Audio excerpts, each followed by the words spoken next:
those of you who saw my first video, and for those who are new here, welcome. I wanted to catch you up with some things that have been going on in my creative life since my first post. I was down with a pretty bad sickness for the week in between, which is why I didn't post, but I'm back and I've been doing a lot of nesting and reflecting.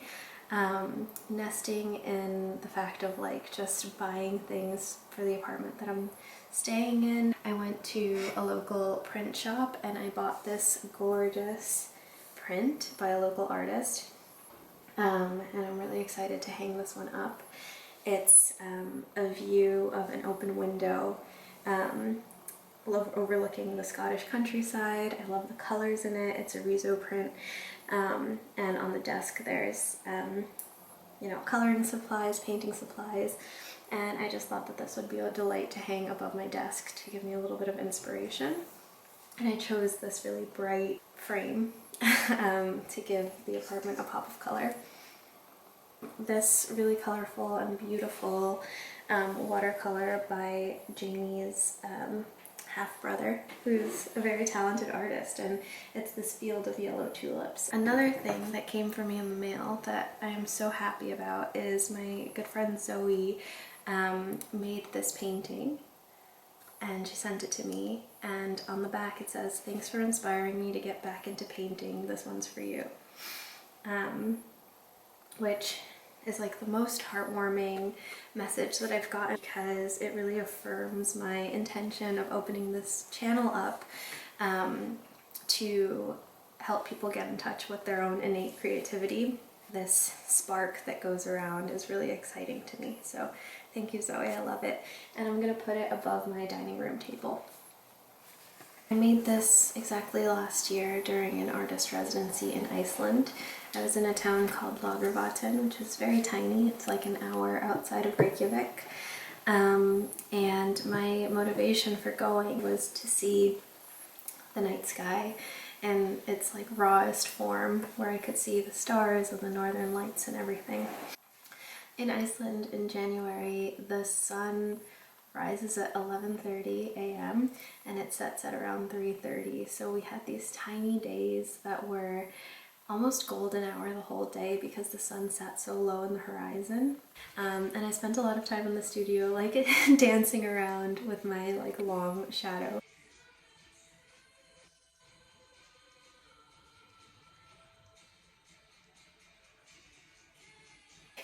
It got dark so quickly and I have a lot of memories of walking through the ice to go to the pool or to go to the sauna and warm up.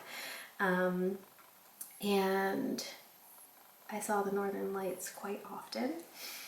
It inspired a poem about the experience of seeing the aurora corona, which I learned later is the greatest expression of the aurora that you can experience. It's when the northern lights go right above your head, so you see them as if they're coming down like an alien almost, you know.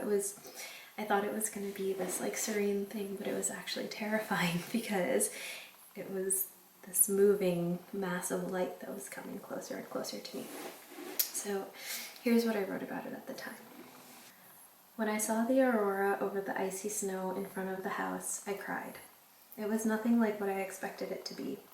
I was expecting those nature videos, the waves of phosphorescent shimmer with a soundtrack of celestial music. I was expecting to be hushed, moved, at peace. No, it wasn't that. Each time I walked between houses for laundry or a cup of tea, or because I had forgotten this or that cable, I looked up to see a glowing green arc ripple in the sky like a long ribbon of light. Over the course of many hours, those waves warped in on themselves until the sky burst apart, lit up as far as I could see, in distinct spectral colors. Somewhere between flame and smoke, and something else entirely, and I was alone, knowing that though I might try, I'd never accurately express what I saw. Because how can you describe the ghostly photographic negative of a solar flare that made its way all the way down to Earth, to land above the head of a solitary person, so far from home, and how it kept coming close, oh God, and even closer, until it was right above my eyes, moving its green and red light above me, dancing to a rhythm I couldn't hear, and which to me didn't sound like music at all, but instead sounded like a stifled scream in the back of my throat. Here is my wish. Let me have the courage to look into the face of beauty.